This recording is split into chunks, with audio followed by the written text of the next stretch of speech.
blockchain and metaverse startups, incubating, accelerating, and investing in an uncertain regulatory environment. You know, to be honest, I should say that I'm really having fun. I can see how many here blockchain enthusiasts are gathered, how they're discussing different topics. And these discussions are never ending, not only on stage, but also like behind the stage, which I also support. So please definitely listen to our speakers, address them maybe after the panel as well. But right now, more on blockchain and metaverse and more on startups. For this, please welcome on the stage our moderator, Miguel Carvaglio, Head of Growth at Masterblox. Give him a big hand. Louder, please. Thank you. Also, please welcome on the stage Mende, co-founder at Dubai Blockchain Center and founder of Bonus Market. Give him a big hand. Also, please give it up to Alemsah Ozturk, CEO at 4129 Gray. Be louder, please. Also, welcome here on the stage Kirill Mishanin, founder at InfoDriver Capital. Give him a big hand. Also, please put your hands together to welcome on the stage Catie Romero-Finger, CEO at Sinofy. And last but not least, welcome Josep Aliagas, Managing Partner at DIS Capital. Please give him a big hand. Thank you so much. And Miguel, the floor is yours.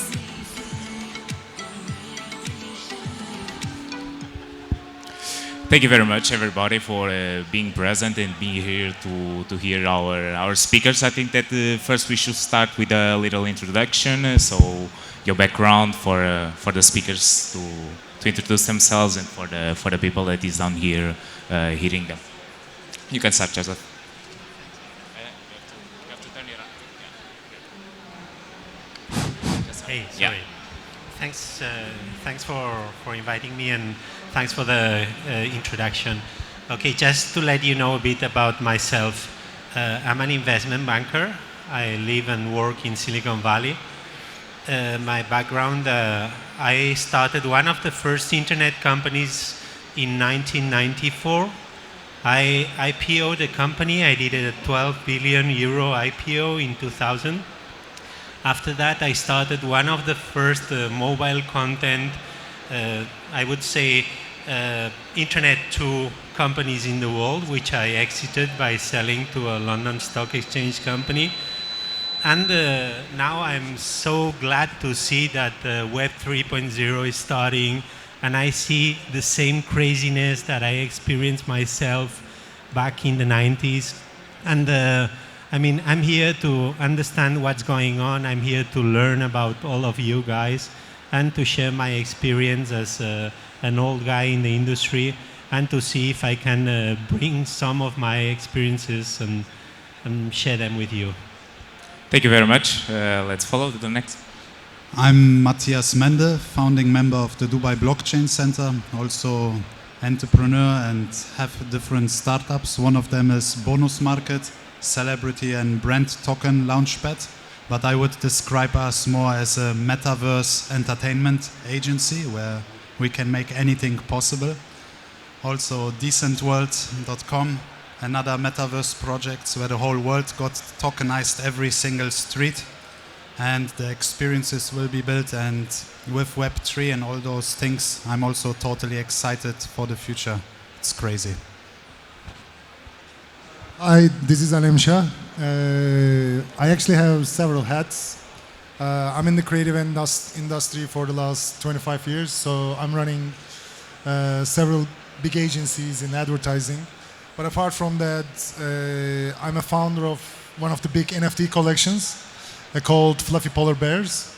And then I'm a co-founder of a blockchain GameFi utility token called SpinTop Network. And also recently we launched our new game Heroes Chained on Avalanche. So I'm investing in Metaverse and blockchain games and working with artists to help set up their NFT collections. For sure. Thank you very much.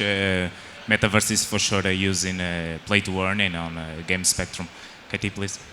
Great. I'm Catie Romero, and I'm the head of Sinofy, which is a marketing, PR, all things included for Web3 projects. We also invest in most of our projects. About 60% of our portfolio we've invested in.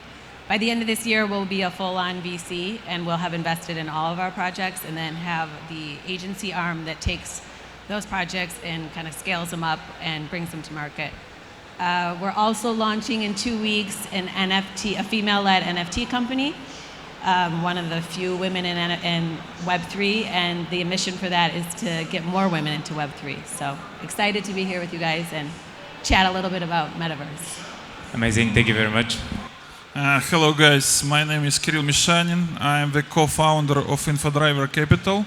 My background is more than 10 years in IT sales, such companies as IBM, Hewlett-Packard. Our fund invests mostly in the DeFi project, in GameFi, a Metaverse project. We also have our own consulting and development team. We build NFT marketplaces. We try to synergy different games and platforms and connect it to Metaverse reality. Thank you. Thank you. Thank you very much.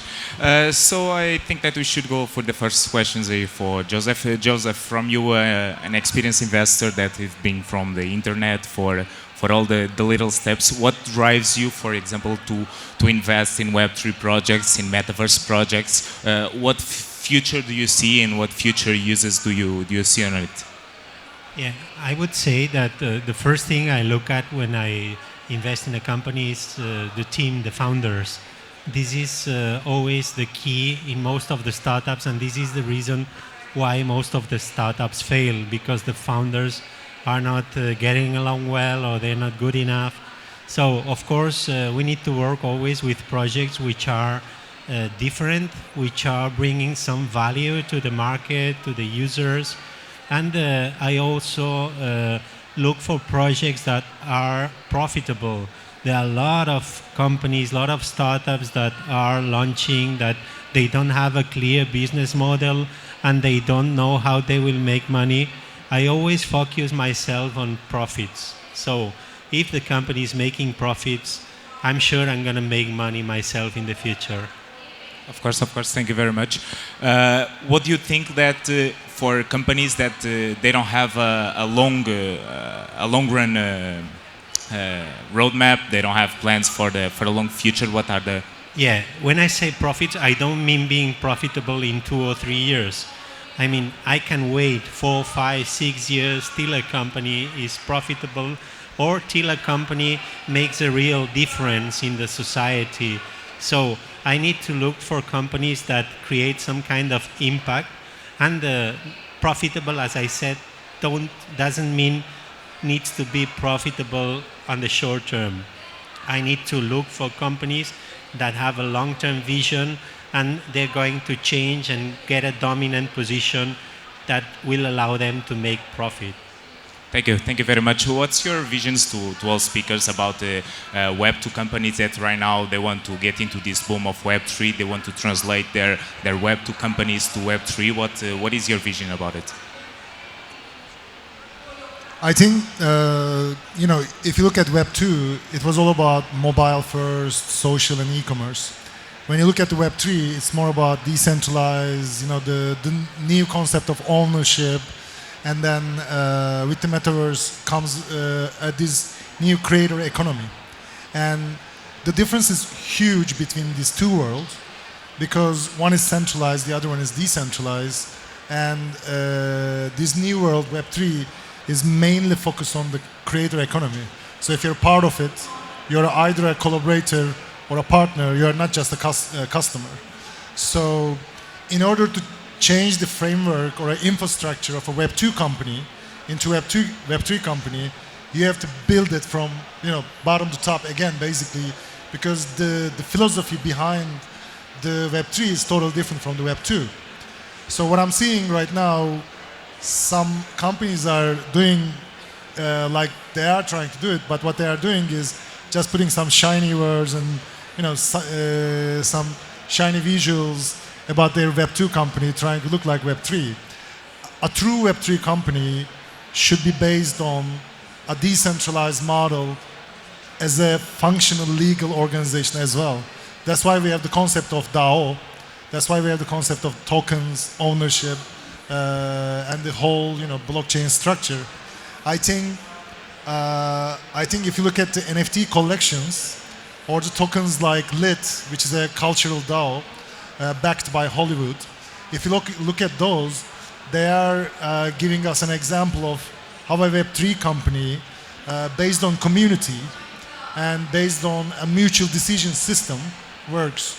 I think we are seeing lots of good examples, especially with the NFT field, because the artists and the investors finding a way to create together in this new model. And I think we will see lots of very innovative approaches to company building within the next years. Yeah. Thank you, Matthias. Do you want to comment? I think that a lot of the Web3 companies actually, there is easy solutions how to bridge that, because the most important thing is, in my opinion, to secure the digital identity. So the way how the people log in. And you have like projects like Toros, now Web3 out, which we also use at Bonus, for example, where people actually can log in with everything and then connect their Web3, MetaMask and Phantom Wallet and whatever else with the Google account. And just the digital identity itself needs to be kind of protected in some way, which is like a keychain, and every single login, it's like a key around it. I think one little add, the biggest problem with Web2 right now is the user experience. If you ever used MetaMask on mobile successfully, you're a one smart person. I never did that. I never could use MetaMask on my mobile phone. That is the worst, tool in the world. Of course, and we have to use it. So the user's experience on Web3 is really bad. As a designer, it's painful for me to use those things. But I think we are in the stone ages of Web3. So we are just, drawing some stuff on the walls. Hopefully it will get better. Yeah, of course, as we were talking before, we are on the early steps of all of this mass adoption, and right now a lot of the platforms, they don't have the user-friendly platform. What do you guys see as investors and at companies? What are the biggest challenge for startup a new metaverse company? How do you see the adoption for the people in the future? Catie. Your turn. I mean, I think that I think that everyone thinks that they can kind of start a metaverse and don't really understand what the philosophy behind that is or any sort of strategy behind that. We were just talking before about metaverse isn't necessarily just a virtual reality, but it can be layered on top of another solution, another product. So I think that you kind of have to take the long-term look at what the roadmap is and how that plays into the roadmap and how you're going to give the user a new experience, how you're going to alter the experience with a metaverse, and what that kind of holistic thing is. So I think it's a big word, it's a buzzword people are using, and anyone right now that wants to invest is investing in metaverse just because I think it's the new thing to do and who everyone wants to be on, whatever, it's going to be big. But you kind of have to have a deeper vision for it to actually be successful. Yeah, more than anything, I think that education is key. Education is lacking a lot. People just know the word metaverse, but they don't know the concepts and the deep concepts behind it. Do you want to? We as a fund, we're searching for projects who brings real value. So, for example, you build some 3D world on Oculus or whatever 3D glasses, and you show the art, and each masterpiece is an NFT where you could easily buy and sell it, and it automatically goes to your wallet. Such solution, they have value because you understand how many 3D glasses you could sell out, how many customers you could bring into the market, and how many acquisition you could do on this project. For example, this event could be digital, and each item here you could easily upload as an NFT or whatever. So this is use cases. Another use cases is GameFi, where each item from your special equipment or some items in your game, your car, whatever. It's the item which you could sell or buy. I'm ex-gamer, so I spent like 5 years in my reality gaming some crazy stuff. I finished all the games, but at the end it just CD box or whatever, and I could not sell my items. I could not sell anything. In real reality, you could make business on it, and it's huge secondary market in this. Yeah, for sure it is. I think we have to differentiate several concepts of metaverse. So you remember when the Facebook just emerged, there was like maybe hundreds of pitches about similar Facebook projects for different markets, different consumer segments, etc. All failed. It will be same with the metaverse in a way. Frankly, I think 90% of the projects today are going to fail because we actually don't know which of the platforms will be the main platform for social interaction. But there's a difference between the case of Facebook and case of metaverse, because if you look at the games, there can be more than one game that people are playing, but there can be not more than one Facebook that you are spending time, because social interaction needs focus and attention to a certain centralized platform. But games are different. Games are people collect the idea, people get around the idea of fun. So if you think metaverse from a perspective of fun, then there will be several very successful metaverses for different types of fun, entertainment utilities. But then when it's come to more utility-based metaverses like social interaction, e-commerce, education, so on and so forth, I think there will be only one or two. The question is, which one of those? So I think we have to wait to really understand what's going to happen. Of course, time is key, and we are, as I told you before, in early steps, so everything is new. A lot of companies are emerging right now. A lot of concepts, new concepts are emerging right now. Matthias, you want to comment that? Well, your explanation is great, and Kirill also, I agree with everything. The economy, it's endless. But ultimately, I believe that the final metaverse, the final idea of it is to replace the internet, how we know it now, with the digits and the numbers, and to give the people of the future a complete visual experience where they actually don't need to be able to read, but just to type. And as the device is getting better and better, I believe in a few years this will be the standard. And with all those GameFi and play to earn or work to earn or all those kind of models, there will be so many new jobs also in the economies which are happening there. And who knows, if we get another pandemic or the aliens come or whatever else happens, maybe it will be a standard to work in the future. Of course, and I think that the pandemic helped in this case to accelerate all this process, to accelerate all this technology that emerged. Josep, what are the challenges back when you start investing in internet in your company? What are the major challenges that you are not facing right now in Web3? Based on my vision, as I said, I come from the prehistoric of technology. I see that we are in a very, very early stage of what is the metaverse. For me, the metaverse makes sense the day we will be able to download our brain to a cloud and we will live forever. At that moment, we will really be in the metaverse. Right now, we are playing games. We have created Decentraland. We have created a few environments where people can play games. But the only metaverse will start the day we download our brain to a cloud and we will start a new life. That's where everything will happen. We will live forever and that will be our new life. So we need to be ready for that moment. Metaverse will help us in this new life, which maybe none of us will ever see, but for sure our children will. And also, Metaverse will be a very important part of interplanetary traveling. because we will be traveling to other planets, and it will take a long time to get to Mars, to get to other galaxies. And this will be when the metaverse will be a reality for all of us. And this is how I foresee the technology evolving, and this is how the people here is going to work for the next years, and will make this a real economy, a real reality, and a real universe. Catie, do you want to comment?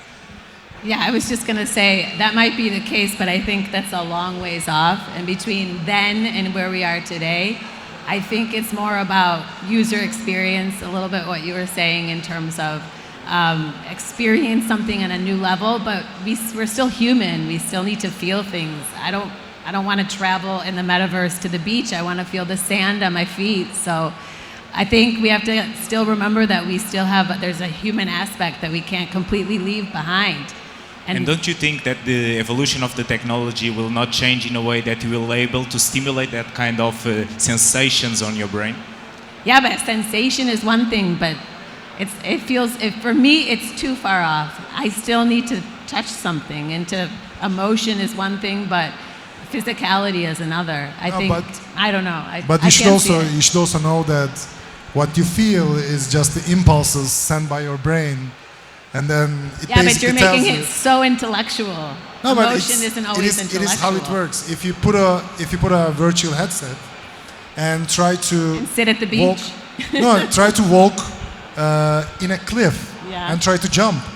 Your mind rejects it. You cannot move your legs because your brain accept that as a reality. Right. So in a near future, with the haptic technology and the neuron connections, you will feel the touch of the sand. I think it's a question that time will tell, and the evolution of technology and the Metaverse will tell. We finished your time. Thank you very much for all your sharing your knowledge, your experience on different specs. And thank you very much for everybody. A round of applause, please. Thank you so much. Thank you. I Thank believe you.